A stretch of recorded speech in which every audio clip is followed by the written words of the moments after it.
Hello, everyone, and welcome to the Crime Mama Collective, where Wicked Crime Wednesday and Grim Mornings brings you a special and chilling episode covering the darkest cases that still haunt us today. I'm your host, Kaylee, and as always, my brilliant co host, Laura from Wicked Crime Wednesday, Hey everyone. will be joining me today as we go over a very tragic story. And we always ask why. Child abuse happens daily, and sometimes help comes too late. Some can even be happening right next door. And when children are being hurt and taken from this world, the ones who have a decent heart and human compassion cry too. And this is one case that has left us with so many tears in our eyes than before. This is a heartbreaking case that has left us with more unanswered questions than the evidence physically given, which was still not enough to put someone behind bars. We all know her name, her face, her story has been etched into our hearts ever since that fateful day in June of 2008. But as time passes, one thing has become painfully clear. There are still so many questions that remain unanswered. The public trial, the media circus, the lies, the shocking verdict where a mother walked free. But here we are, almost 20 years later, still asking who killed Caylee Anthony and why did they stop searching for her killer? This case isn't just a headline. It's not just another trial to forget. It's a story of a little girl who had a whole world of adventure and life waiting for her, who was tragically stolen and left to rot all alone in a case that has been left in the shadows for too long. Today, we're going to begin by revisiting the first chapter of Kaylee's life. We'll dive into who she was, how she grew up, and piece together the timeline of the events leading up to her heartbreaking disappearance. And then we'll follow the path that led to the discovery of her remains and the explosive aftermath of a trial that shocked the nation. Although we can't change the past due to double jeopardy, a legal protection that prevents someone from being tried twice for the same crime after an acquittal, we know there won't be a retrial. But what we can do is keep Kaylee's story alive. We can continue to shine a light on the unanswered questions that still linger, ensuring her voice is never forgotten. So sit back and stay with us as we uncover the details of a case that has haunted us all and raise awareness for a little girl who deserves justice. Caylee Anthony's story is one that has remained in the public consciousness for over a decade, leaving behind more questions than answers. While the legal system has rendered its verdict, the discussions around the case continue, driven by the heartbreak, confusion, and desire for justice that many still feel. We always approach cases like these with care and respect for the real lives impacted. We aim to explore the facts, the legal proceedings, and the lingering questions while being mindful of what is known versus what remains speculation. It's crucial to keep conversations like this grounded in truth, ensuring we remember the victims at the heart of these tragedies. Before we dive deeper into the tragic timeline that led to Kaylee's disappearance, it's important we understand who she was, where she came from, and the family dynamics that would later play such a pivotal role in her case. Kaylee Marie Anthony was born on August 9th of 2005 in Orlando, Florida, to Casey Anthony, who was just 18 years old at the time when she became pregnant with her. If you asked anyone who knew her, will say she was so full of life, had the sweetest smile, and was known to be very sweet and had a caring heart, like most kids are at that age. During the pregnancy with Kaylee upon her short years of life, Casey never really talked much about who Kaylee's biological father was. And this had always been a red flag throughout the trial. Casey had mentioned several men who could have been the father of Kaylee, but to this day, a name has not been released. Casey did indeed have several people she was dating at the time prior to and during Kaylee's arrival into the world and her disappearance. Now, this is where things start to take a very big turn into Casey's life, as reports and evidence showed proof of inconsistency to stories. So let's go ahead and break down Casey's relationships leading up to Kaylee's birth. Jesse Grunt. This was Casey's first serious relationship.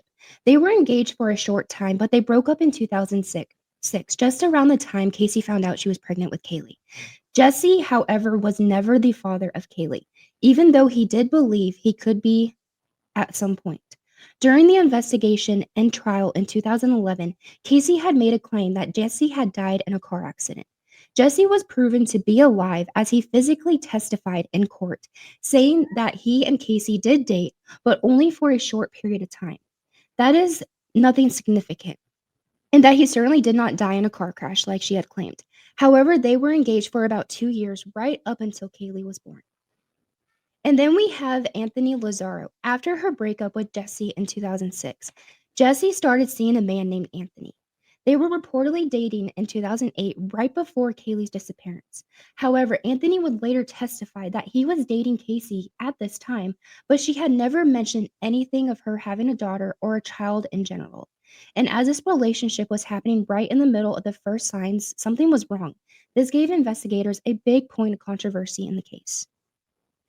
And then this is where the story really starts taking a huge turn. Around the time, Casey also mentioned a man named Jesus Ortiz, or sometimes she called this man named Jesse, who claimed she dated him briefly. However, her story about him was full of contradictions, almost as if she had made up this person. In fact, she went so far to falsely claim that he had died in a car accident. Sounds a little bit like someone we mentioned previously. But as more looking into the trial with Jesus Ortiz had actually turned out to be a former employee with Casey at Universal Studios, and had testified that Casey had called him in July of 2008, and he described the phone call as sounding almost too normal. He stated she sounded very casual, like someone you would not expect to sound like after they found out their daughter was missing. Jesus, although did speak with Casey, was never in a relationship with her, and he was never really looked into during the investigation just as a witness to testify. Now, a lot of people believe that she had mixed up the two names, Jesse and Jesus, to basically make up a new boyfriend who she claimed she had been seeing, and use some of the details of her relationship with Jesse to make the alleged relationship with Jesus. In her recent documentary, Caylee Anthony, Where the Truth Lies, released in 2022, she made a huge media presence coming out with her side of the story of her childhood life and the disappearance of her daughter, pertaining to the discussion about Kaylee's biological father. We need to talk about one of those claims she made at her trial in 2011, but also in that 2022 documentary. When she was just 18 years old, she stated that she was sexually assaulted but was unable to remember a lot what happened because she believed she had been drugged and was disoriented. Had hidden this information from both her parents and including her pregnancy to George and Cindy, as she was too afraid to tell them, even though she was pregnant with Caylee at this time. Now, we can tell you guys, friends and family were suspicious that she was possibly lying about her pregnancy as she tried to hide the evidence of it, of literally her being her pregnant. But clearly, as your stomach's growing, you can't really hide that. And then this Yeah, is there was where even a things moment, when she was at work and she stated people would ask, "Are you pregnant?" And she had her belly, and she would just be like, "No, I'm not pregnant." yeah, I remember hearing about that. That shook me. I was like, how can you deny that you're pregnant when you seriously could see your belly? But then this is where things started to take a very big turn in Casey's life, as reports and evidence showed proof of inconsistency in the story she had told. But the thing is, Kaylee seemed to be so loved in that home. She never had a bruise on her body from harm's way, always had food, and had some of the cutest clothes. Her family loved her so much. So if everything is going smoothly in the household at this time, why are they all of a sudden pointing fingers at the family, stating that there had always been tension growing up in the Anthony home? And what events in the family home could have led up to that odd behavior between the family members? As someone that experienced turmoil in her home growing up, I can say that it does become very easy to put on a face to show the world that you're happy, that everything's all right. As for Kaylee, I believe that she definitely brought a bunch of joy to the family, but that there may have still been contention between the adults. And personally, as an adult, if someone is trying to be there for me, for my child, within reason, I'm going to act like an adult and get along so that my child could possibly have a relationship with that person. No, absolutely, 100%. I mean, if you're a parent, that's what you're supposed to do. You have an obligation to take care of your child. So there you go. Yes. But Casey Anthony was born on March 19th of 1986 in Warren, Ohio, but grew up in Orlando, Florida. From the beginning, Casey's life was marked by instability. She had a troubled relationship with her family, particularly with her mother, Cindy, and father, George. Casey had always been considered the so called troublemaker of the family. Even starting at such a young age, Cindy and George both stated that Casey had horrible problems with lying. That if she was talking, she was lying. And those lies carried all the way into her adult years. Allegations of sexual abuse by her father surfaced later, as Casey had stated her father had sexually abused her as a child and teen several times in her life. But George, during trials and interviews, had always denied these claims and ever harming his daughter. But then she tried to point fingers at her own father, claiming that he was also sexually assaulting her daughter to try to frame her dad for the murder of Caylee because of what was allegedly done to her. The media took a hold of this information and started really putting the spotlight on George, thinking he was the one that had murdered Caylee or had a part in this. She also testified that her brother would occasionally touch her, but would never proceed any further than that when they were younger. Her brother Anthony Lee actually made an appearance in court to testify during the trial. Casey and Anthony had a normal childhood growing up in Orlando. But yes, typical siblings butting heads happen with everyone. We all know this. I'm a big sister. My brother and I would fight constantly, and there is something out there. And if anybody claims that you've never had a fight with your sibling, please let us know because that is Never wholeheartedly a lie. fact because you and your siblings, we know you fight, even over the stupidest things. So don't bring that BS over here. But they did have some tension. Their relationship took turns very fast into Casey's adult years, when Lee would become a huge part in the trial, as investigators wanted to have a full breakdown of the claims people have said about Casey not being consistent with telling the truth throughout her life and dealing with mental health problems. As the Casey Anthony trial unfolded, one key issue was whether Casey was mentally unstable or perhaps suffering from a psychological condition. To dig deeper into her mental state, Casey underwent a psychiatric evaluation conducted by Dr. Jeffrey Zinger, a forensic psychiatrist. Whew. That's right. The evaluation was designed to determine if Casey was competent to stand trial and whether any psychological disorder could explain her actions. Danzinger spent time interviewing Casey, asking about her behavior, thoughts, and emotions. During these interviews, Casey was minimizing a lot of her actions. She downplayed her behavior, especially when it came time to her role in Kaylee's disappearance. Now, Dr. Dizinger, and I'm sorry if we are butchering names right now, we apologize for that because it happens, don't come at us, noted some signs of narcissistic traits. You know, a lack of empathy, self centeredness, and a tendency to manipulate the narrative in her favor.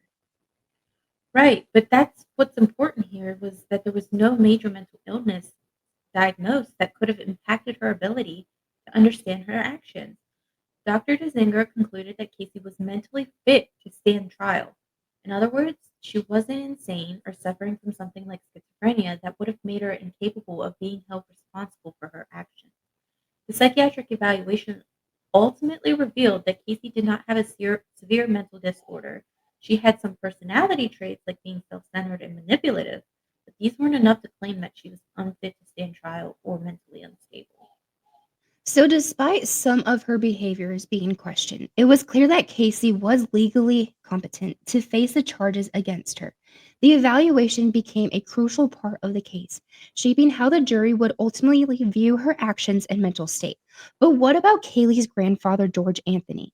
There were a lot of fingers pointing at him during the disappearance of his granddaughter, and some often think he may have been the one who had murdered Kaylee and or assisted in hiding the remains. George Anthony, he was born in 1958 and he had a background as a former police officer, later working as a traffic investigator for the Orange County Sheriff's Office for a total of 6 years. While George was known as a protective figure to the community in the beginning, the relationship between him and Casey was often described as tense and rather complicated. His credibility would also come into question throughout the investigation, particularly after he gave conflicting statements about the events surrounding Haley's disappearance during interviews and the trial. And throughout his life, he had many obstacles come at him. Between reported claims of marriage betrayals with a young woman, gambling, and not keeping a steady job, he was always found himself struggling with something. But he and Sydney had a very tough relationship and hardship as a family growing up. Cindy and George did not get along. And just last year in their documentary, he stated he does not think their relationship is going to last and that he wants to leave. Lee Anthony, when he took the stand to testify, he also made a claim that would then really start pointing fingers at George Anthony, stating that when a family pet would pass away at their home, their father would take the animal, wrap it in a blanket, place it into a trash bag, then duct tape the tape around the top of the bag, then bury the animal in the woods. This was a very similar pattern to the way that Kaylee's body was found just a quarter mile away from their family home in Orlando in 2008. But one of the most bizarre statements ever publicly made by George was that of at Kaylee's funeral when he stated, I stand here today proud to be the grandfather of Caylee Marie Anthony, who not only meant the world to me, but the world to my family and so many of you who never actually got the chance to hug her, smell the sweet sweat when she came in from outside, to hear her call me JoJo. I miss that kiss on the cheek, the special hug. I told everyone it's great to get a hug from someone, but to get a hug from a small child that gives me energy like you couldn't imagine. I'm not going to say I'm going to miss things I used to be able to do with her because someday I will be able to hold her hand again in God's heaven. I'll be able to take her on wagon rides, I'll be able to kiss her, and I'll be able to smell her again. George's words at Kaylee's memorial were undeniably emotional, painting a picture of a grieving grandfather reminiscing about the moments he cherished. But when you listen closely, certain phrases stand out, ones that some believe hold a deeper meaning. Was it simply raw grief, or was there something more behind the way he spoke about seeing her again? And then there's this unsettling detail about how he handled family pets, an eerily specific process that bears a disturbing resemblance to the way Kaylee was found. Could this be a coincidence, or does it hint at a pattern of behavior that deserves a second look? But the inconsistencies in George's statements, the personal struggles that often kept him in the shadows, and the haunting details that surfaced throughout the investigation, the question remains: how much did George Anthony really know, and could he have played a role that has never been fully explored? As we continue to examine this case, it's impossible to ignore the lingering questions surrounding him, because while the trial may be over, the search for the truth never really ends. And that's the question we will never know is he claims he has nothing to do a part of this, but we're gonna dive into this a little bit more because I do wanna come back to this at some point when we get there just because it's the stories just do not line up with this, and I can see how the media can definitely start pointing at fingers because of how many different stories were told, like, there were lies after lies after lies, but the real question Oh, that yeah. we wanna know what? Oh, I was gonna say that even, like, he would push for, like, the death penalty in the trial and then turn around and tell the media that, Casey was innocent. So, it's hard to believe what he's saying at points. Exactly, and, like, that is what made my mind blown the whole time is, like, you can't point fingers at somebody, accusing them of doing this, but then go and defend them, trying to fight, saying, "Oh, no, she didn't do that, she didn't do that." Like, you can't do that. Right. But our question is, what role did Kaylee's grandparents actually play in her life? Cindy Anthony, Kaylee's maternal grandmother, was born on May 8th of 1956 and was one of the most vocal figures during the search for her granddaughter. Cindy had a very close relationship with Kaylee and was devastated by her disappearance. Honestly, when you listen to her 911 call, you can hear the heartache and how worried she was just in her voice. And I honestly felt so bad for her that day. Cindy was always known to be very protective of her family, but also very protective of Kaylee, which makes heads turn the other direction once again. After Casey had given birth to Kaylee, she was still young and loved going out with friends. Casey saw her mom and dad pretty much as babysitters or pawns. It didn't matter what plans they had going on that day, it would always be about Casey. Cindy had spoken with a therapist, and the therapist said Casey needs to start taking care of her child. That Kaylee is not your responsibility. Basically, they were doing everything for her. She and George were basically the ones raising Kaylee while Casey was out having tons of fun with her friends. And then reports and statements claimed by Cindy that Casey would sometimes just not even tell her where Kaylee was or what she was doing when she would ask about her granddaughter's whereabouts. She would often lie or make an excuse or would go out and party all the time, leaving Kaylee in the care of her grandparents, even making claims that doesn't feel like Casey is being a good fit for a mother to Kaylee. Cindy, even though making these claims, still stood up for her daughter and was there for her during the trial. But we can't forget Sydney too, because embroiled in the public fallout after her grandchild went missing, especially as details of Casey's actions began to surface over time, Sydney was among the first to realize something was wrong when she reported Kaylee missing to authorities on July 15th, 2008. Now, the last time Cindy ever saw her granddaughter was on June 15th that morning. She had stated the night before Kaylee and Casey were both at the home getting ready for bed and that she had work early in the morning, but only spoke to Casey on the phone on the day of the 16th where where Casey claimed she was taking Kaylee to her nanny's house. And we're going to get into that whole story. It's a whole nother thing. And but Cindy physically never saw Kaylee that day, only the night before. Cindy called Casey that day prior to the 911 call asking where Kaylee was. And Casey claimed that when she went to pick her up, that her nanny had kidnapped her and that she has no clue where Kaylee was. Cindy knew right away that something was wrong because she didn't sound scared, worried, or anything, would not give her any information about where her granddaughter was. Cindy then made the first initial call to 911 stating, I have a 3-year-old granddaughter who has been missing for 31 days. Her mother has been looking for her and she just found out she's been kidnapped.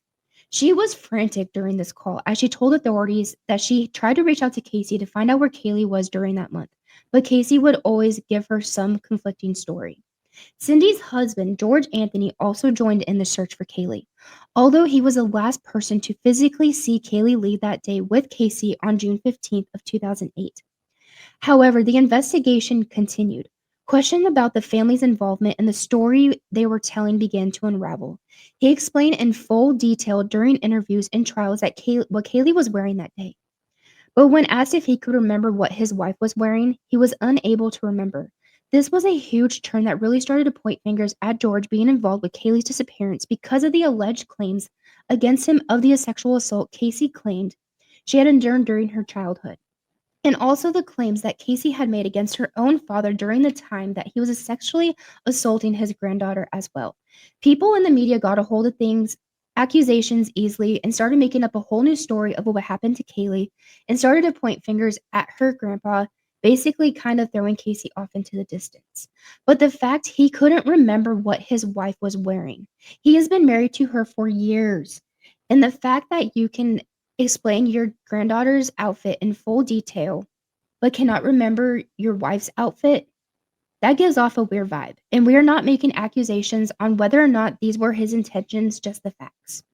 Together, they formed the perfect core family that would go on to become central figures in one of the most publicized and controversial criminal investigations in modern history. Kaylee's life was shaped by a family filled with tension and mystery. But at the heart of it all, she was just a little girl, innocent, sweet, and in desperate need of protection.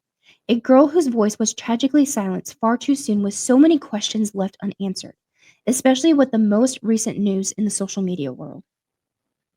I want to know why Anthony wasn't investigated more thoroughly. He was one of the last known people to see Caylee Anthony, other than Casey, alive.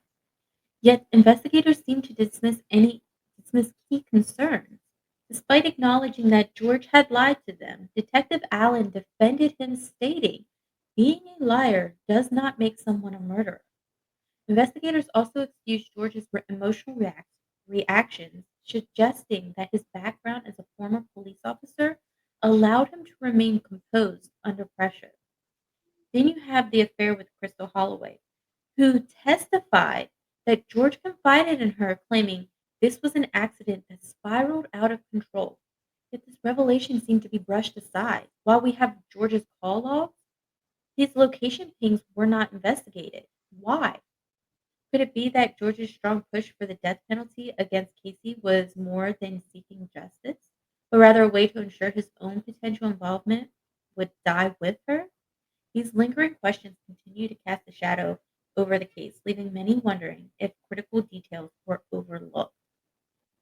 Now that we have a better understanding of Kaylee's family, we can begin to piece together the timeline that led up to her disappearance.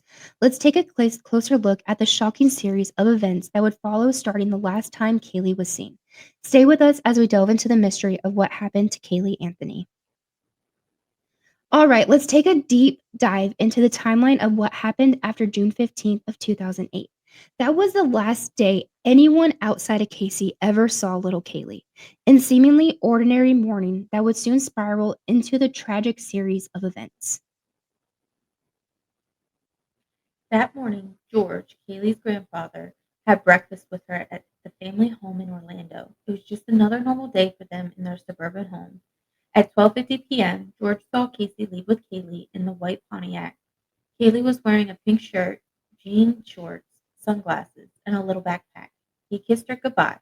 He had no idea that would be the last time he saw his granddaughter alive. Now, what's really eerie about that day is that after this moment, George never saw Kaylee again. The days passed and still no one heard from Casey about where Kaylee was.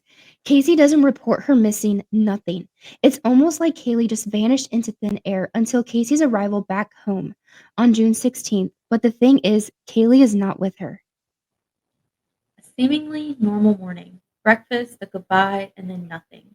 George Anthony's account of that day has been widely accepted as the last confirmed sighting of Kaylee alive.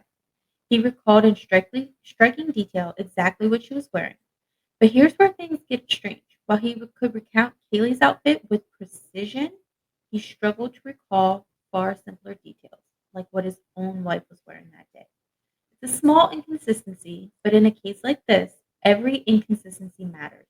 Memory can be selective, but when someone recalls a moment with absolute clarity in one aspect, but yet fails to remember other routine details, it raises questions. Was this a genuine recollection or a carefully constructed one? And if this was truly the last time Kaylee was seen alive, was George's memory serving him or shaping the narrative? That doesn't sound normal for sure. But something that is even weirder is that Kaylee has still not been seen by anyone. So the question is, where is Kaylee? Casey, during this time of the arrival back home on June 16th, was asked on many occasions, "Why isn't Kaylee with you and where is she?" She had stated that she had left Kaylee with her nanny, Zanny, whom she stated she knew for a while and lived at the Sawgrass Apartments in Orlando, not too far away from their family home. She comes back home empty handed without Kaylee. And we also learned during this case that she actually left her house again to go and stay with her boyfriend, Lee. And he made a statement saying she didn't even know she had a kid when he testified. Even when the family had asked about Kaylee and where she was, Casey always claimed, "Oh, she's fine. She's with Zanny." But one story has stuck with us that she had gone to pick up Kaylee when she had gone to pick up Kaylee, but Zanny and Kaylee were both missing. So this is what started the whole case. And this is when things start to take a weird turn. This is the piece of the story where it gets confusing, as this is the first signs of telling the truth stated to take place. On June 24th of 2008, there were claims that George noticed that the lock on his shed had been broken. And when he stepped inside, he saw empty gas cans that were never used. He reports it to the police. But the real twist comes here, and this is one of the most confusing portions of Kaylee's case because Casey stated that she went to Amscot, a pawn shop which is located just off of East Colonial Drive in Orlando, to buy gas cans and had made a purchase of 5 cans because she was running low on fuel. But the thing what doesn't make sense, if you're running low on fuel, why do you need 5 of them, and couldn't you just pulled into a gas station to fill up? That's an interesting detail. If Casey Anthony claims she was running low on fuel, why would she need 5 gas cans instead of simply stopping at a gas station? Even if her car had run out of gas, 1 or 2 cans should have been enough to get her moving again. Was there a reason she avoided a gas station altogether? Possibly. Could she have been trying to avoid being seen or traced to a certain location? And why 5 cans? Was she stockpiling fuel, or was there another purpose entirely? These unanswered questions add yet another layer of mystery to Casey's actions during the crucial period. Actions that continue to leave investigators and the public wondering what she may have been trying to hide. But then here's another thing. Another story came up that she had actually borrowed 3 gas cans from her friend Amy Huizenga to fill her car. And when investigators looked into the reasoning behind needing so many gas cans and finding her car abandoned in the parking lot, Casey claims that she needed the fuel to drive around and fix her car up. And this immediately made investigators realize something is wrong. At this time, reports stated that she got very defensive, and when she was explaining what she was needing them exactly for, her stories weren't lining up. That she was driving around town, borrowed them from a friend, just did not make sense. Now, everyone at this time is thinking, why are you freaking out so much about gas cans when your daughter is missing? Reporters and witnesses claimed she would never keep a straight story or get overly defensive when being put on the spot. Even though Kaylee was supposedly with her nanny In Tampa, her family asking where Caylee was and Casey having an excuse every single time, they still never made the attempt to call. The suspicious conversations or even a place a wellness check-in on Caylee to find out where she was. She had first initially stated to Cindy that she was taking Caylee to Tampa to her nanny's house. But Casey had told Cindy prior to leaving in June with Caylee that she was taking her there to be dropped off, but after doing research and finding the actual facts, the apartment complex where she claimed Caylee was at was actually located in Orlando, Florida, not too far away from their home at the Sawgrass Apartments. So the question for this portion, why did you need to take all of the gas cans to drive a total of 42 minutes around your hometown? Tampa is about an hour and a half to 2 hour drive depending on traffic. From Orlando, where she never went. She never went to Tampa. She stayed in Orlando the whole entire time. And with a Pontiac, which can typically get about 20 miles per gallon city and 28 miles per gallon highway. So, therefore, in a car enthusiast world, I'm sure they would agree that this is a very gas efficient car to drive in Orlando. And being in Orlando, there are almost gas stations on every corner to stop and fill up. Exactly. So why did Casey even need the 5 gas cans in the first place? 1 or 2 would have been plenty if she was truly low on fuel. And considering the scorching 95-degree heat with high humidity, how did she manage to air out the overwhelming smell of gas while still running the AC? Wouldn't that strong odor have lingered in the car, making it nearly impossible to ignore? The details just don't seem to add up. Gasoline fumes in an enclosed car can be extremely toxic and even dangerous in a short period of time.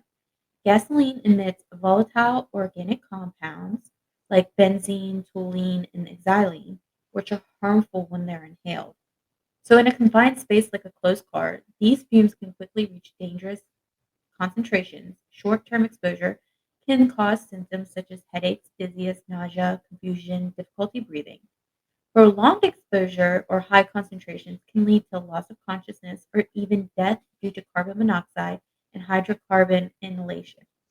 In the hot weather, the risk increases significantly. Gasoline evaporates faster in heat, intensifying the fumes and making ventilation that much harder. Even with the AC running, a strong gas smell in an enclosed car wouldn't just be uncomfortable, it would be almost impossible to endure without feeling sick. In extreme cases, especially with prolonged exposure, it can result in respiratory failure, organ damage, or death due to asphyxiation or chemical toxicity. Yeah, that's just so strange, right? Your granddaughter's missing and you're arguing over gas cans. That's just not the reaction you'd expect, especially from someone who's supposed to be looking for their child. And the fact that 5 were needed. But I think the biggest thing that gets me with that is after investigating the cans, there was no physical sign of gasoline ever being put in them. In her car, when it was found completely abandoned in the Amscot parking lot, there was no gas in her car, which we are about to get to into right now. On June 27th, Casey abandons her white Pontiac Sunfire in the Amscot parking lot near a dumpster on 300 block of East Colonial Drive. This is the same Amscot where she had claimed to make the purchase for the gas cans initially. George doesn't find out about it until later, but when he does, it only gets worse. Now, Casey claimed in her 2022 interview that she had told her father right away that the car had broken down and that she left garbage in the trunk. If that's true, then why did George later act as though the car's sudden disappearance was unexpected? And if he knew about it from the start, why didn't he mention it sooner? Days passed, and George did not seem to be searching for the car, or at least not publicly. It wasn't until later that he became involved, but when he did, things took a turn for the worse because when the car was finally retrieved, what was found inside would shift the entire course of the investigation. So, did George truly have no idea where the car was, or did he know more than he ever admitted? And if Casey did really call him as soon as it broke down, what exactly was said during that conversation? Great question. And honestly, this is one of the biggest inconsistencies in Casey's story. When Casey claimed in her 2022 interview that she immediately told George about the car breaking down and leaving garbage in the trunk, it doesn't add up with how George acted when the car was found. Right. And I'm just wondering if this could have been yet another calculated performance, one that George was capable of pulling off due to his background in law enforcement. His training may have equipped him to manage his emotions under pressure, raising the question, was his response genuine, or were his responses carefully controlled to deflect suspicion? George's reaction during the investigation was one of genuine surprise and confusion. He had no idea the car had gone or why it was left in such a state. If Casey had told him right away, he wouldn't have been surprised at all. But his reactions, expressing concern and disbelief, show that he didn't know the details she's now claiming she shared. And if George did know about the car's condition, why didn't he mention it sooner, especially when the car was discovered by the police? Instead, he seemed shocked when investigators found it. That's something Casey's story doesn't explain. Why would George, in the moment when it mattered most, not bring up something so significant? This contradiction raises some serious questions about the truth of what Casey's saying, given how surprised George was and how he never mentioned his breakdown story before. It makes it hard to believe Casey's claim that she had told him everything from the start. That is true. This contradiction really makes you stop and question the truth behind Casey's claims. If George was so surprised and never mentioned this supposed breakdown before, it's hard to believe her claim that she told him everything from the start. If that were true, wouldn't this detail have come out sooner? The inconsistencies just leave me with more questions right now. Dude, my mind has been blown since we started doing this, to be honest. So, we're I think everybody at this point, we're gonna go ahead and take a little bit of a break to have a conversation because we all know the story. We have all heard everything that was found. And this is one of the most mind-boggling cases literally in the whole entire world because we don't know the truth. And even though Everything people is say this contradicting. person what? Everything is contradictive, like, everybody's stories, there's nothing that is the same, and it makes it hard Exactly. to know where the truth is and where the lies begin. Exactly. And the thing is, like, we all have people blaming one specific person for it. And I understand that completely, but the thing is too, we have several other suspects during this case who have That were done never who questioned. never questioned, never looked into, lying about the same exact stories. So why did we fully point fingers on Casey instead of looking into everybody else? But we're gonna go ahead and fast forward to July 15th of 2008. George and Cindy receive a letter from Universal Towing about an abandoned white Pontiac sedan. They go to pick it up from the yard at Universal Towing, and when George opens the trunk, he says, Jesus, what died? That smell was so overwhelming that even the towing manager claimed it smelled like death. And at that point, they are thinking, what is going on? And Casey, she claimed it was trash. So what was the real smell? What was the source? Was it the trash or was it a decomposing body? And if Casey truly confided in her father, did she also confide in her mom? There's still so many unanswered questions to leave this timeline feeling incomplete. So they bring the car home. Cindy even smelled the trunk and described it as a smell of death at first. And that is when Cindy started to question her own daughter. Caylee has still not been seen. They do not know where she is. Casey stated that she had left trash bags in the car and rotting meat that took over the smell of the car while she was with her friends and forgot that the trash was in the trunk. Which, with an average temperature of 95 degrees in Florida at that time and the suffocating humidity, the air was really thick and oppressive. And any smell in those conditions, they wouldn't just linger, it would engulf everything, making it utterly inescapable. But then on July 16th, during her police interview, Cindy actually retracted this statement by saying it wasn't like death, but that it was just a smell of trash and rotting food. So could Cindy had believed what Casey said about the trash being in the trunk? I mean, they knew their daughter had a habit of lying all the time over the littlest things. Could she have convinced Cindy enough to make her believe this was true? We know that Casey has a repetitive pattern of constantly making up stories, so it could be possible, but we can't say for sure. Even during these conversations she is having with authorities and the family, Casey is still not coming forward with the whereabouts of her daughter. Even when directly asked, she claims Zanny kidnapped her. I do not know where she is. That's when Cindy started to realize something was wrong and called 911. She makes three frantic calls, first about the car being abandoned and having a strong odor, then about her missing granddaughter, who she told dispatch she had not been seen in over 30 days. And Casey, in the midst of all of this, tells them some wild story about Zanny, a nanny named Zanny who supposedly kidnapped Kaylee. Now, I can tell you this first initial 911 call that is ever placed has so many questions lingering to it with the actual turn of events because there are so many stories changed throughout the trial. What we all know from the facts was that Casey allegedly dropped Kaylee off with Zanny on June 15th and returned home on June 16th, but then left her home again to stay with her boyfriend Tony. During this time, she never talks about Caylee or the reports of her missing, and George was the last one to see Caylee in person leave with Casey on the 15th, even after suspicion of not hearing from Caylee or knowing her whereabouts for a month. No one called anything in for a month, and even the dispatcher who spoke to Casey on the phone when she called in her daughter missing and being kidnapped, she even asked her, "Why are you just now reporting this if she's been missing for a month?"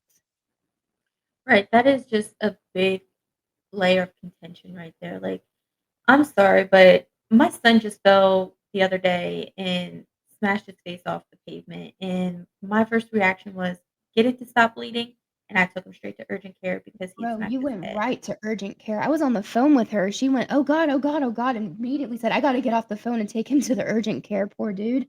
Yeah, like, in the midst of something like, if anything were to happen to my child, like, I would be right away calling 911, going to urgent care, taking him to the doctor, the hospital, calling police, whatever the case may be, but she just didn't do that, and why? Was she threatened maybe? Was she told not to? We will never know. But in her Nope. 2022 interview, Casey had claimed that while she knew a woman named Zenaida Fernandez Gonzalez, she never actually employed her as a nanny. Yeah, Zanny the Nanny, we all know that name, but at this time, no one can find any information on the so-called nanny, and that's because she was not a real person. There have been speculations that there was, in fact, a real woman by that name who came out and spoke saying that she did not know who Casey was. But we looked into find information on that and literally tried our hardest to find the facts and the evidence. There is very limited research, so we're going to go from what the reports in the case states. A lot of people get confused, particularly on this portion of the case, because of the conflicting stories from Casey that Zanny lived in Tampa and that Casey was driving there to drop Kaylee off, but the apartment complex Casey stated, as I mentioned before, and where she was left was a so-called nanny is the Sawgrass Apartments in Orlando, total of an 18-minute drive away from the Anthony home. She did claim that she was taking Kaylee to Tampa during the time in June of 2008, but returning a few days later without Kaylee really started to question the whereabouts of where her daughter was. They were never able to fully prove if Tampa was an exact location she did happen to visit in those 31 days. In the 2002 documentary Where the Truth Lies, one of Casey's friends came forward. 2022. 2022, thank you. I tend to do that a lot with them. For the people who are listening to us right now, I actually suffer from dyslexia, so when I read anything, it gets super, super hard for me. So it's like blunt on numbers, words getting thrown at me, and on top of ADHD. So just wing it with me. We love you guys. You guys love us, so we're just gonna keep going. But in the 2022 documentary, Where the Truth Lies, one of Casey's friends came forward during an interview and said that she was the one that actually lived in the apartment complex where Casey stated Zanny lived and had both Casey and Kaylee over there before. So therefore, yes, she technically does know where the apartment building is and what it would be called and would look like. So it could have been possibly a really great story as they saw the pattern before. But after investigations looked into Zanny, they were able to confirm that there was no woman associated with that name in Orlando in relations to Casey. So we do know that yes, the apartment complex is real, but there is no Zanny. So where did Zanny come from? The media got into this one and started making speculations that Casey had been giving her daughter Xanax to make her sleep, aka Zanny the nanny. We all heard that term before. But they were never fully able to pull any records and or witnesses to testify against this claim, so that will forever sit in the dust. This story with Zanny a lot of people believe that this was another story made up of real life events that Casey had encountered in her past. The same repetitive patterns keep happening with her storyline every time something happens. And one statement that stuck with me was from one of the lead investigators, and he said, "She's a good liar, I'll give her that." So that they knew she had been lying, but yet here we are telling the story to this day. And this is where things go really downhill. On July 30th, during an in home and parameter investigation of the Anthony home, cadaver dogs hit on decomposition in the trunk of Casey's car. Then another dog alerts human decomposition near the playhouse in the backyard of their home. Investigators believe that Kaylee's remains were near the family home, but after doing a thorough investigation of the home in search of the yard, they were unable to find any remains. Now, they did do a full forensic investigation in this case. They pulled DNA, they tested fabric, literally everything, and the prosecution team had such built a strong case against Casey. And then bam, things go from suspicious to serious. The police arrest Casey for lying about where Kaylee was. The investigation doesn't stop there. Forensic tests confirm human decomposition in the trunk, and get this, they find high levels of chloroform.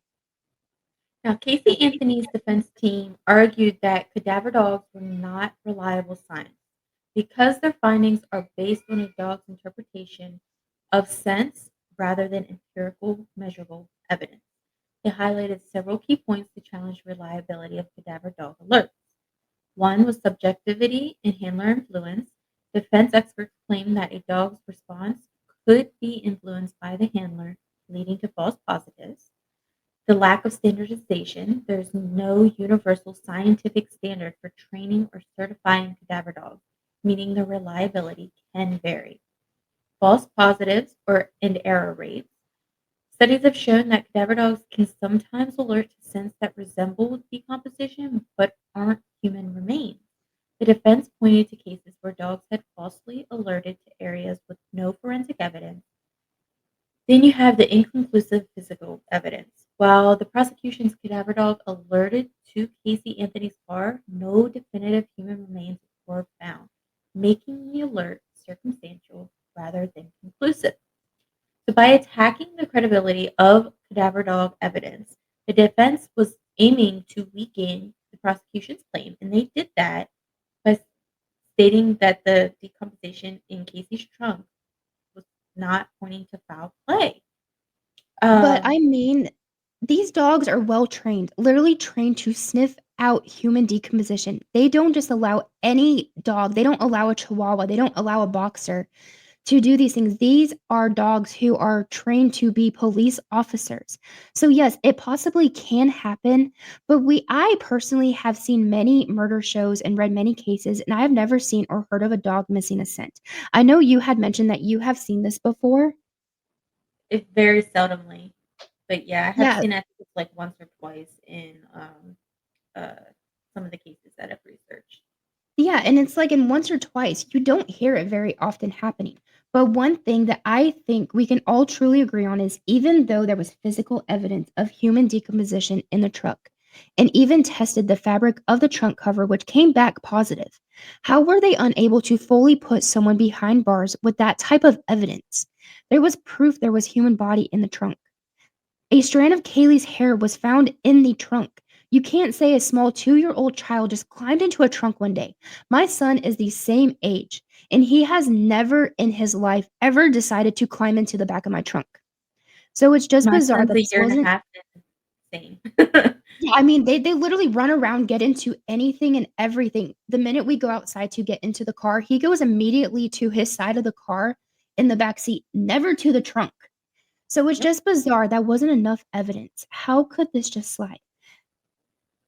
And I think you had mentioned something about this, Laura, for the testing they had used, a way that Casey's defense team argued was an inexact science and should not be used. Do you mind telling our listeners who are curious about what you found out? Because this was a huge piece to the trial. Investigators used scientific odor analysis to test the smell of decomposition in Casey Anthony's car, employing a chemical analysis technique called gas chromatography mass spectrometry (GCMS) to identify volatile organic compounds (VOCs), chemicals uniquely associated with human decomposition. In addition to this, a cadaver dog trained to detect human remains alerted to the trunk, further supporting the suspicion of decomposition. Investigators also collected air samples from the trunk, which reveal compounds commonly linked to decomposing bodies, including chloroform. This air sampling method, conducted by Dr. Arpad Bass from the Oak Ridge National Laboratory, was relatively new and controversial at the time.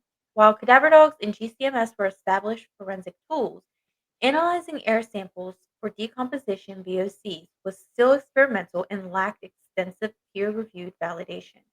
As a result, the defense challenged its reliability, arguing it was too unproven to be considered conclusive evidence, making this aspect of the investigation a major point of contention in the case. During the investigation, we can say everything is being looked into. Well, at least we think everything. But let's talk about the evidence found on Casey's computer. Technology never lies.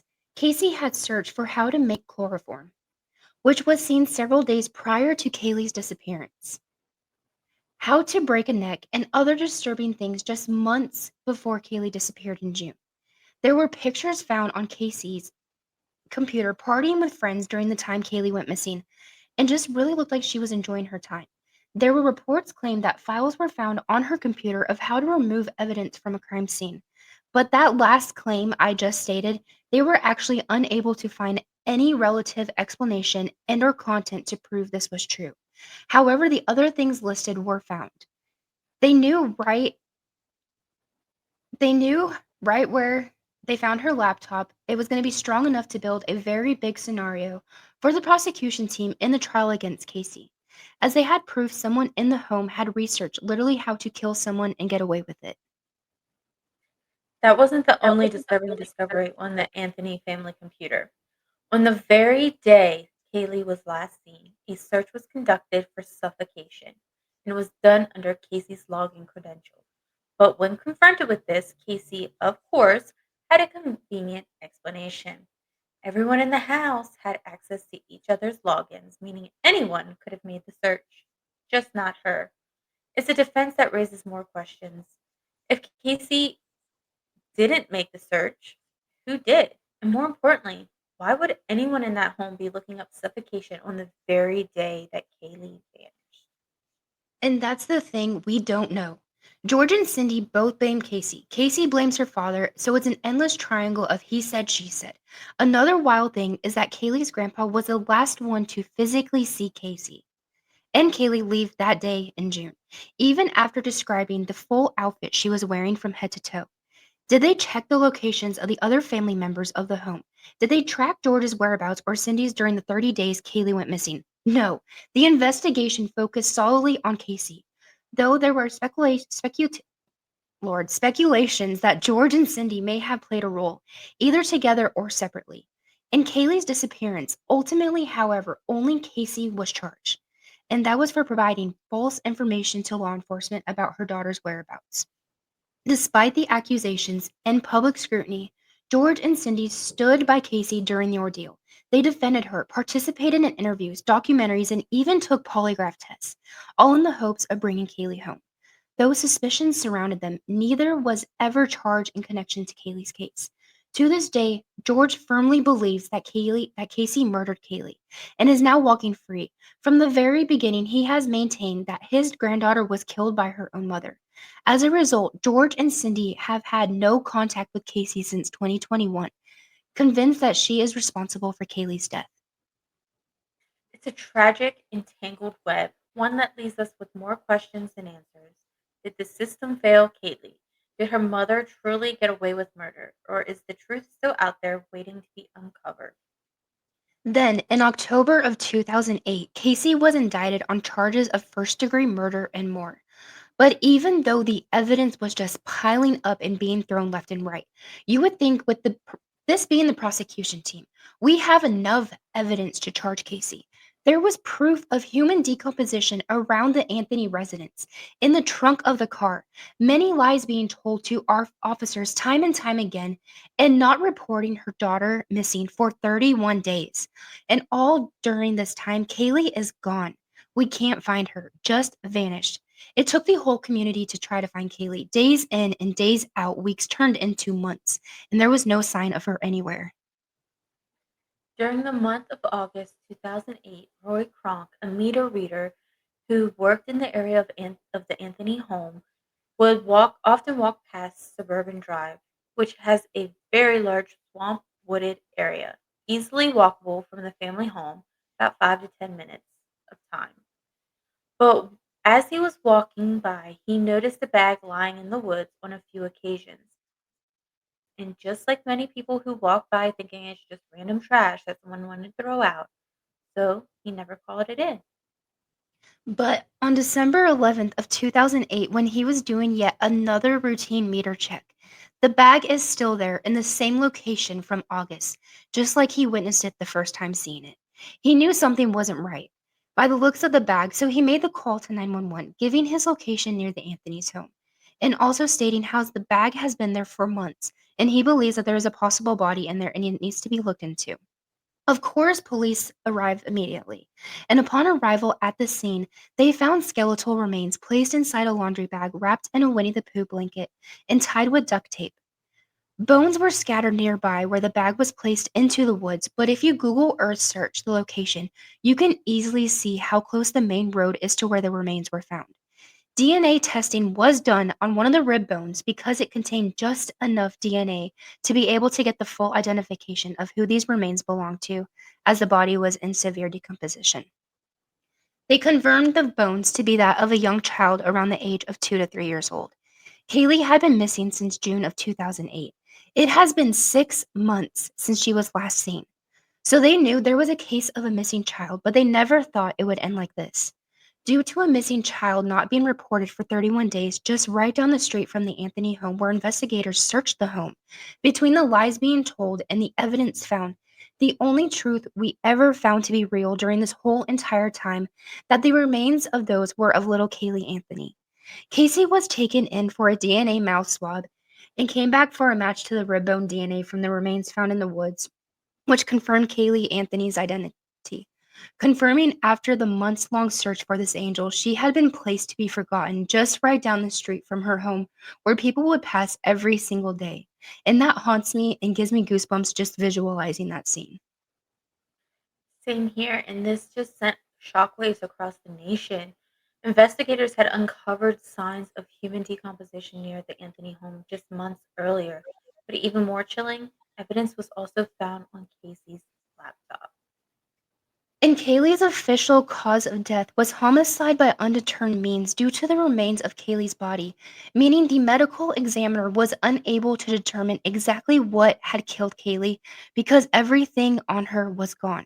When her body was found, and this will forever be in the back of my head, are those images that I had to research.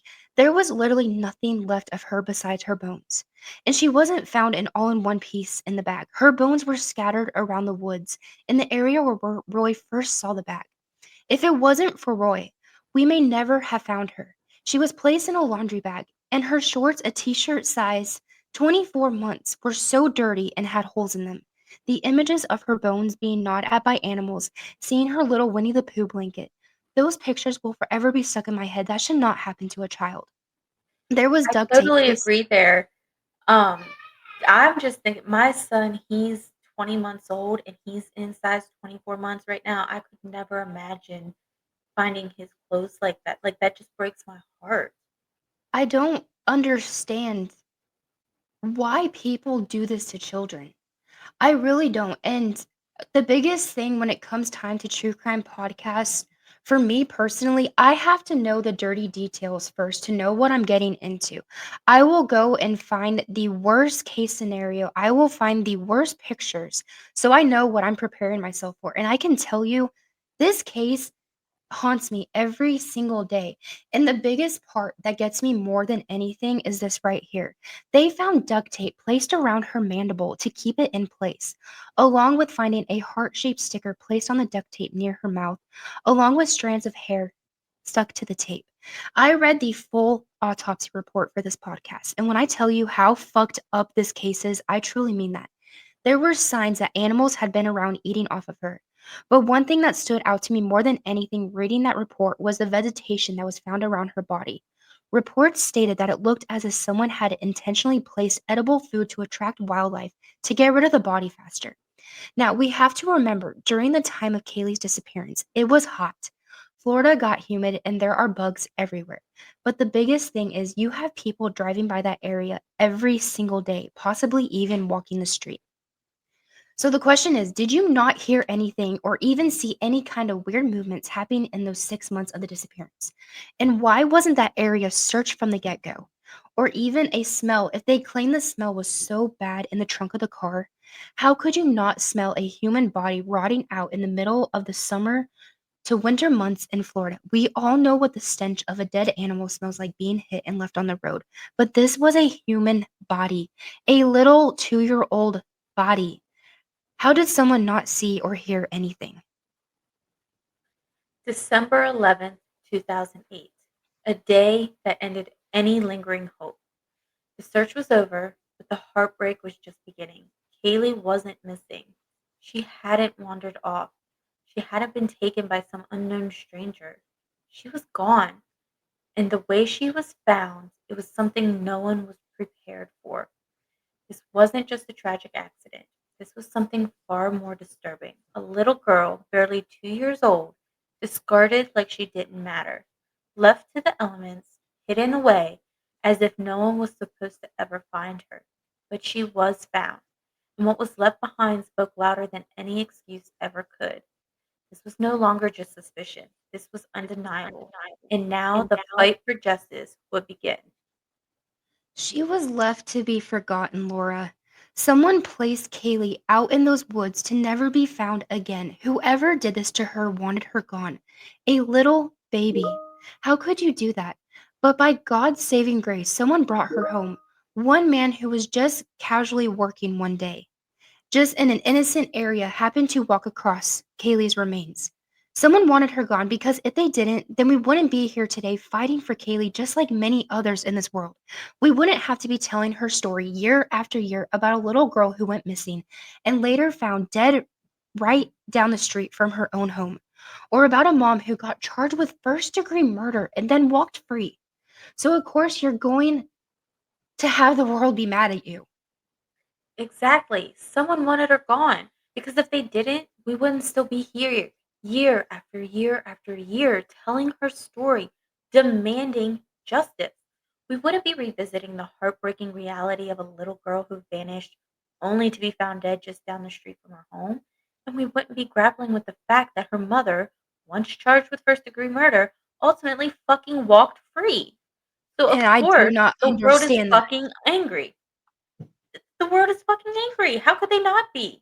A child is gone. The case remains a twisted fucking maze of unanswered questions and justice. If it ever truly came, feels incomplete. The frustration, the outrage, it all lingers because in the end, the truth still does not sit right to anyone. And then, in January of 2009, George is found in a hotel despondent with a suicide note. The man who had once been so determined to find Kaylee now felt utterly hopeless. He loved his granddaughter, and some claim even more than he should. But the thing is, we will never know the full truth. Even if polygraph tests are taken and are passed, they are actually not proven evidence to be used in a court of law. And it has even been proven that a person can pass their polygraph test even if they committed the murder and lied about it.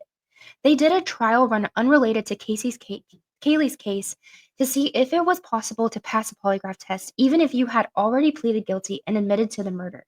And the thing that blew my mind when Laura found research and proof on this was yes, there's inmates who have actually been charged with murder and passed a polygraph test. Can you tell them more about this, Laura? Oh, absolutely. So they weren't just, charged and admitted to it. Like there was undeniable evidence that they were the ones that committed the murder. So polygraphs are often called lie detector tests, and they're not considered fully reliable or scientifically accurate.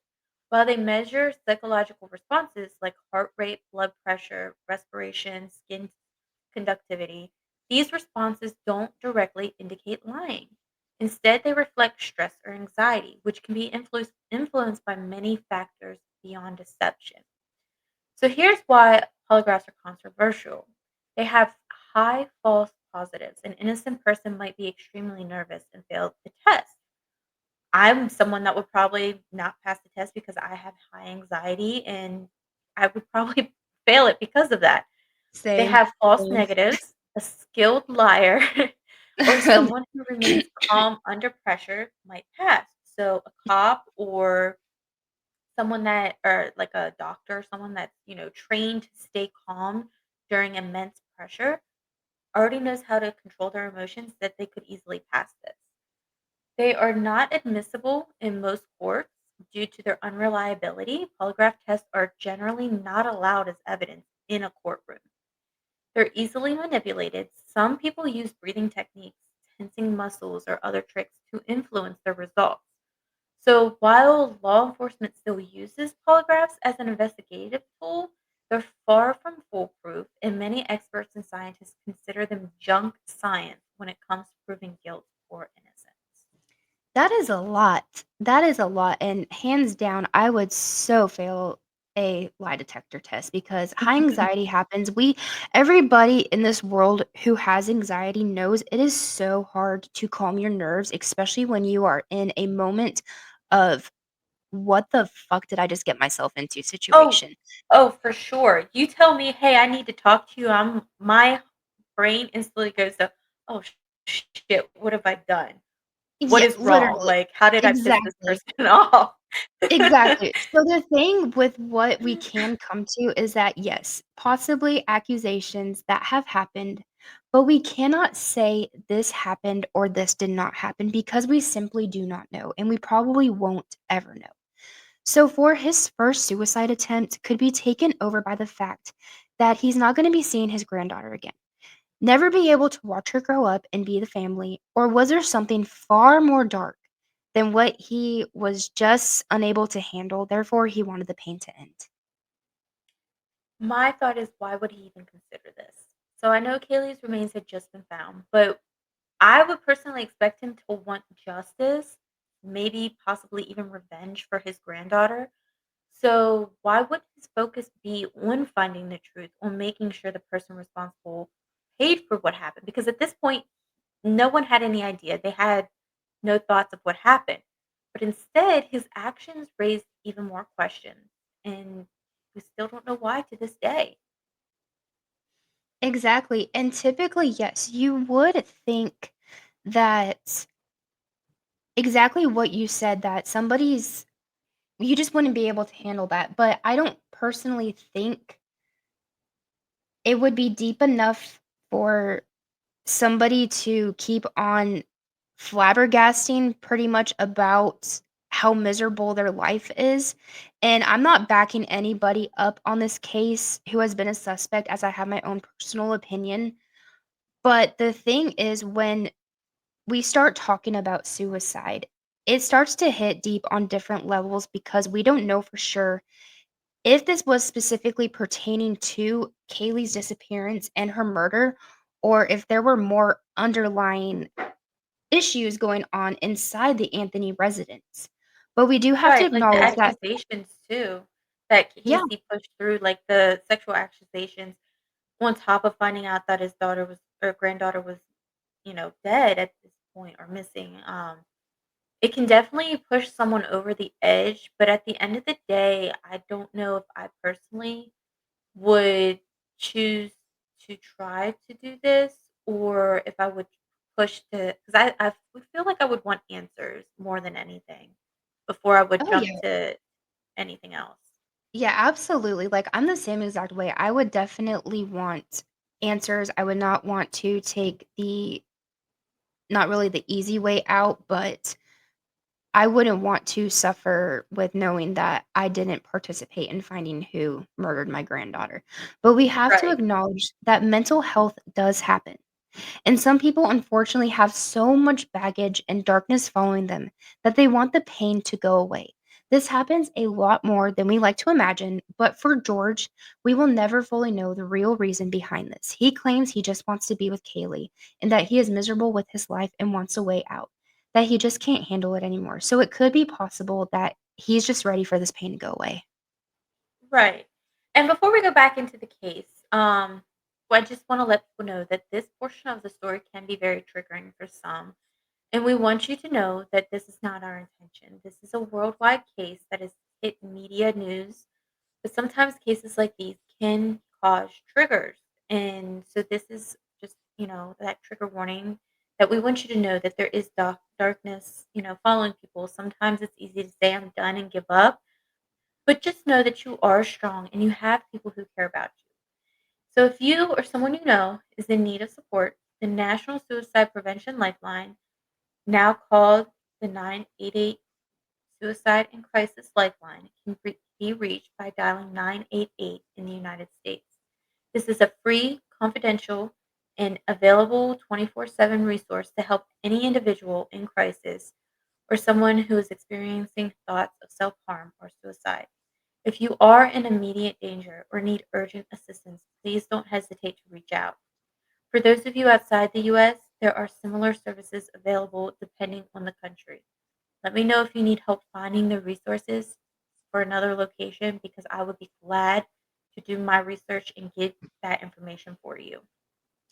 And here at the Crime Mama Collective, we are advocates for the abuse victims. Our main focus is ensuring every child is protected, hence the Crime Mama Collective, and has their story shared. But we have expanded our horizons, and this goes for anyone out there who is listening to us today. Abuse happens all around us. There are so many forms of abuse that a person can endure: substance, emotional, verbal, physical, sexual, or anything is out there, you name it. We are here for you. Even though we tell chilling true crime stories, we are the people just like you who have had days as well and have been through similar situations. We fought for ourselves back when we were younger. Both have been through so much baggage and PTSD stuff, so we fight for you. But our biggest promise is to keep the community safe and to build a better world for everyone one step at a time. Our inboxes are always open if you need help or someone to talk to. We are the new generation that will make a change. Now back to our story. So let's get to the trial. 2011. It's a circus.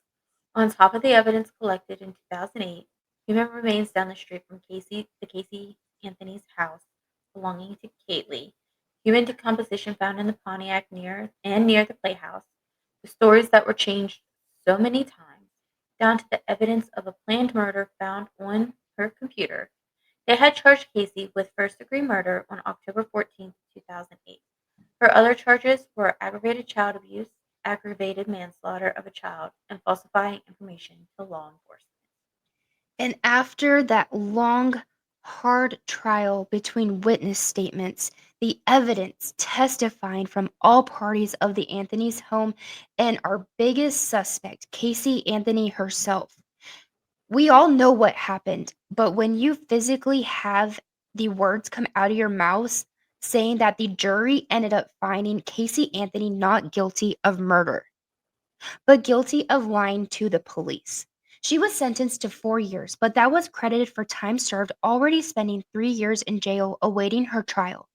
George and Cindy are devastated. They believe their daughter is guilty but can't do anything about it. After the trial, George and Casey go their separate ways. They're estranged, with George still believing I think honestly he will take that to his grave, is that he knows exactly what happened to Caylee and he believes that Casey was the one that murdered her. Yes, and after all these years, Casey still maintains one thing.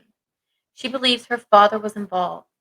In her 2022 interview, she painted a chilling picture of that morning, claiming she was asleep in her room when George woke her up, demanding to know where Kaylee was. Panic set in as they searched, and then, according to Casey, George was the one who found Kaylee in the pool, drowned. But here's where it gets even more unsettling. She claims that when George handed Kaylee to her, Kaylee's body was cold and lifeless, and he did not react like a devastated grandfather. Instead, he blamed her. And then, just as quickly, he took Kaylee from her, telling her her next steps on what to do, what to say, how to act, told her everything was gonna be okay, that she was gonna see Caylee again soon, and then he just disappeared with Caylee's body. If any of this is true, it changes everything because for an entire month after Caylee was last seen, Casey acted as if nothing was wrong. And according to her, that wasn't by choice. It was exactly by due to what her father told her to do. She even stated that when you look back and you see, the interactions between when her dad would come to the jail and visit her with her mom as well, and her mom would ask a question, she would be looking at her dad to see what she was supposed to say. So the question remains, was Casey just following his orders as she claims? Or is this yet another attempt to shift blame? And if George was really involved, how much did he truly know? And that claim alone, right there, made by Kaylee's own grandfather, became one of the most critical pieces of evidence in her disappearance. George Anthony stated that Kaylee drowned in the family's pool. But was it truly an accident? Did Casey panic, unsure what to do, and turn to her father for help? As a former law enforcement officer, George would have known how to handle a cover up if one occurred. Then there were the unsettling details from Casey's brother Lee. He recalled how their father used to bury the family pets in the manner eerily similar to how Kaylee was found. Yet, despite these implications, George Anthony was never charged with anything related to his granddaughter's death. In the end, much of it remained speculation. Still, we can't rush to place blame. If George and Cindy were truly involved, wouldn't the investigation have gone deeper? The reality is, while the case may be legally closed, the questions surrounding it are far from answered. To this day, George Anthony continues to fight for Kaylee. He remains convinced that Casey knows the truth, something he stated as recently as 2 years ago in the documentary he and Cindy had participated in. But that truth has never been fully revealed. And with every twist, every contradiction, it becomes just another haunting mystery in a case riddled with unanswered questions. And then one of my biggest things, we're going to a different train of thought because I'm thinking of this right now. I watched the 2022 documentary again last night for the seventh time because we go down the rabbit hole with doing true crime podcasts.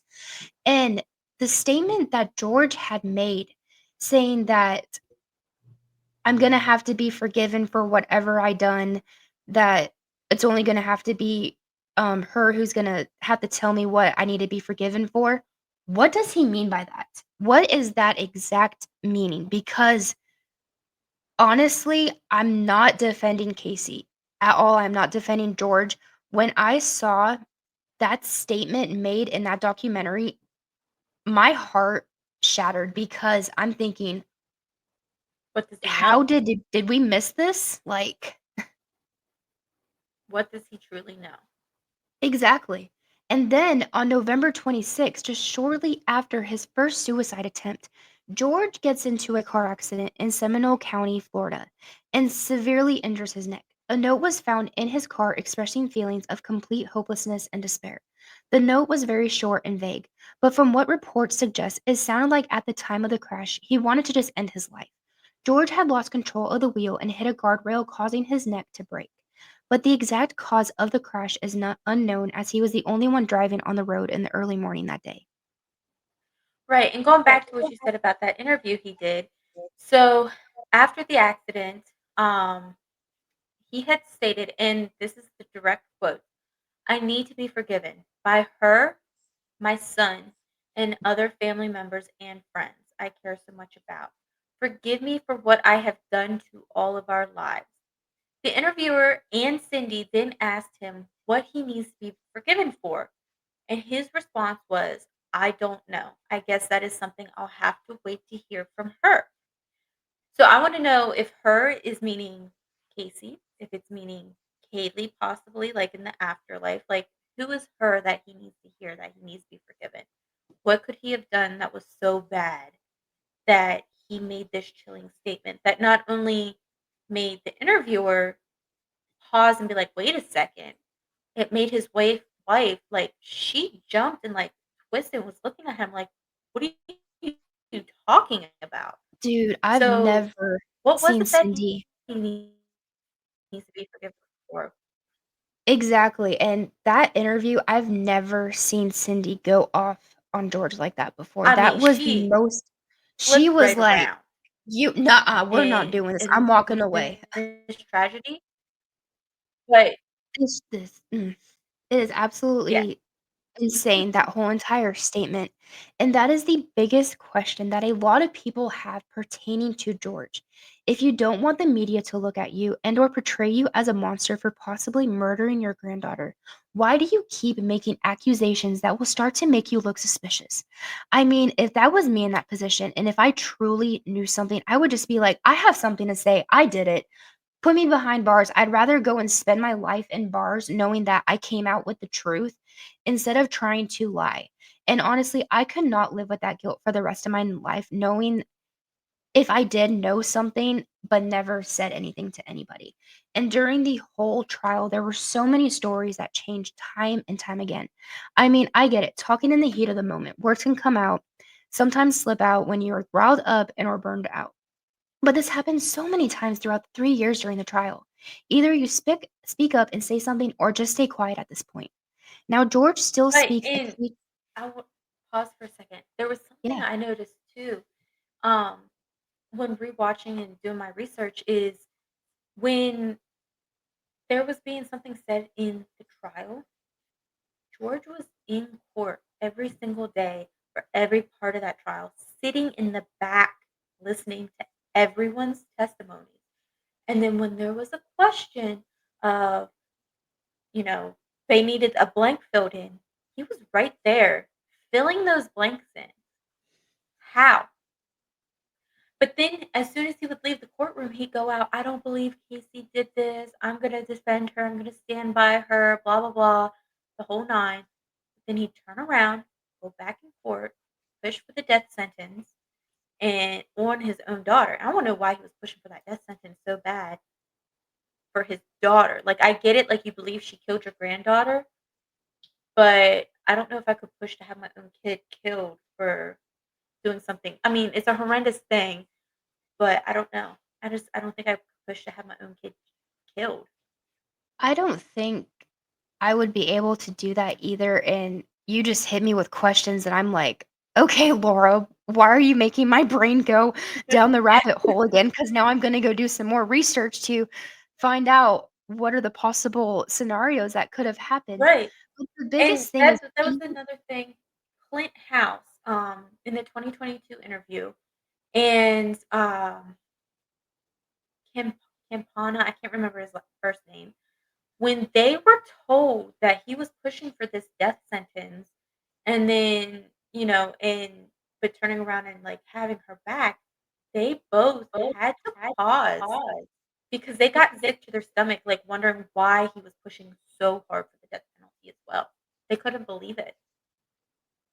yeah, and honestly, I don't even think they've really ever asked him that question, ever. I after all the reports, documents I've read, I've never once have ever seen, "Why are you pushing to have the death sentence on your daughter so much?"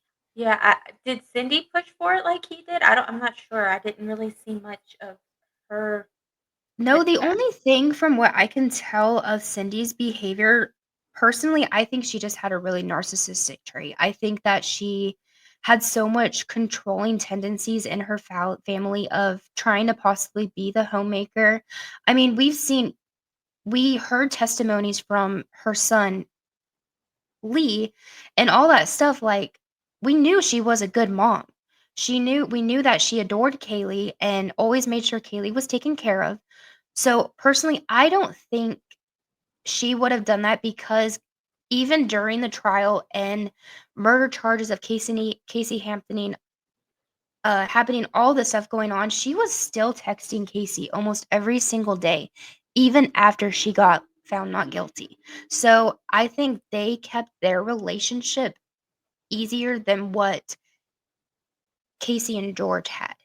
And Right, that's and I think too that if the accusations are true, that could be something, that turmoil that's between the adults could have mainly been between, Casey and her father. I do recall where, right before Kaylee went missing, um, Cindy and George had Cindy kicked George out of the house And Casey said it was the best time of their lives, and then at her birthday party, I can't remember if it was the first birthday party or, like, right at her second birthday party, um, there was a lot more tension because Cindy had let him come back into the home. Yeah, I feel like there's more to that side of the story than what was ever told, and the thing what's sad about it is they only looked into Casey, and George still to this day will still speak out, sharing his love for Caylee and his belief that his daughter did indeed have something to do with her death. He remains estranged from Casey and wants nothing to do with her because he truly believes that she murdered her child. But as of now, the mystery still stands. We know so much, but at the same time, we know so little, but not enough to answer the biggest question of all. Yes, we all know possibly who it was, but the real question everybody has to answer, who truly killed Caylee Anthony? And who was involved? Who was it, just Casey, or was other members of the family involved as well? And that right there is exactly why this case still haunts so many people. The pieces don't quite fit, the stories keep shifting, and the truth, whatever it may be, remains just out of reach.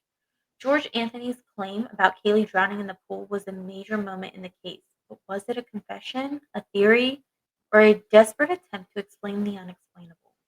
And then there's the unsettling detail from Casey's brother Lee, the way their father used to bury family pets, eerily similar to how Kaylee was found. Coincidence or something more? If Lee knew how, the pets were buried, it's quite possible Casey did as well, and she made it to mimic George in hoping of hitting it on him. We may No, never know. absolutely, absolutely. Yet, despite all of this speculation, George was never charged with anything. Casey was never found guilty of murder. Law enforcement didn't find enough to hold him accountable. So does that mean he had no involvement? Or was it just simply never proven? This is where frustration comes in. So even now, with the case legally closed, George refuses to stop fighting for Kaylee. He believes Casey knows the truth. He has said it for years, and if that truth has never been revealed, then what else is still hidden? Is it just another unanswered question in a case filled with them? We'll never know. And maybe after all these years, that's the real tragedy. How many secrets still remain buried to this day? And that is the biggest question that we have to ask because we don't know. And almost 20 years later, and they're still doing nothing for this little girl. We're never going to find out. We are never going to know the truth. This is one of the cases that the justice system just allowed it to go cold. They did not care anymore. They knew that, hey, you know what? We have the right evidence to charge somebody, but because she got charged with first degree murder, if she was charged with second degree murder or any other charges, she would have been able to be tried again. But because they charged her for first degree murder, she cannot legally be charged ever again in her life. But And I want to know too is, so we went over how they got George's phone records, but they never pulled his location pings. Would they exactly. still be available to pull, or has it been too long that the record's gone? Like, I don't know how that works. I've never really looked into that. But not only should we pull George's, but maybe we should pull, Cindy's, Lee's, her best friend, possibly her boyfriend at the time. Yeah, no, I They're all agree. possibilities of people that could have been involved. Yeah, they needed to do way more digging into research instead of pointing fingers at just one person. And but the And that saddest the other thing, I was gonna say the other thing, Detective Allen, he made the comment, George lied to him. He made the comment, "Well, a liar doesn't make a murderer." Well, if that's true, then I know, like, we all know Casey lied, like, she admitted to lying. even even But if even a even liar an doesn't make a investigator murderer, then why it did they doesn't. push so hard on her, but not push so hard on George when he lied? Exactly, Why was it okay for him to lie? even even an investigator who was on the case doing all the investigations alongside their team trying to figure out what the hell happened to Caylee Anthony. He said, "She's a good liar. I'll give her that." They knew right there that she was lying of everything. So how did she walk away? How did Casey Anthony get charged with first-degree murder? How did Kaylee's body be found a quarter mile away from her home, left to rot for 6 months and not a single person in sight ever knew where she went? But, So well, folks, as we saw yeah? a I saw an interview where a juror was interviewed and they asked why they didn't find her guilty. And they said that it was because they could not prove that George was not involved somehow, that he was I not tried, he was not, been part of it. And they couldn't say that she 100% did this on purpose all by herself. And that's why they did not find her guilty. I personally don't think she had enough brains to be able to pull this whole entire stunt off on her own. That is just my personal opinion. That is the only personal opinion I am putting out on here because we know for a fact somebody killed Kaylee. And the thing is, we may never have all the answers. We may never know exactly what happened to Kaylee Marie Anthony, that sweet little girl taken too soon from this world, just minutes away from the safety of her own home. Her story, like so many others, took us through twists and turns, through a trial that had us on the edge of our seats, and evidence that wasn't enough to put anyone behind bars to this day. But what we do know is that Kaylee's story is far from forgotten. She's a guardian angel now, safe from harm. And we will continue this fight for justice, for her and for all the children whose voices have been silenced too soon. Let's be honest, the world doesn't want to admit it, but child abuse happens every single day, and it's time that we face that dark truth. And my question that I have to all of our community out there, people who claim child abuse is a bad, child abuse is horrible, we need to fight for this. When will we stand together as a community, as parents, as people who care and take a stand? We know you feel it too, the heartbreak of hearing these stories, especially when it's the innocent ones who suffer the most. We all come together on social media to talk about these stories and share them because someone out there is watching. Someone out there is scrolling through this newsfeed every single day, more times than they can count. Right now, there's probably somebody scrolling right now looking up who the next child murder victim is. But whether it's the little ones who fear their next meal or the children who are trapped in a cycle of abuse, this cannot go on. And we can be the next saving grace. And Kaylee's story isn't just one of heartbreak. It's a call to action. It's a reminder that we have to do better. We must do better. So let's keep her story alive together until the day we leave this world. Before we sign off, I have something big to tell you guys. I want you to mark your calendars for July because we are working on another huge story. This story is as heartbreaking as the one you heard today. It's going to be a 2-hour tribute podcast that will leave you shaken to the core. This is going to be an in-depth case, one where that will going to have you in tears. And we do want to apologize in advance, but we have a meaning behind this.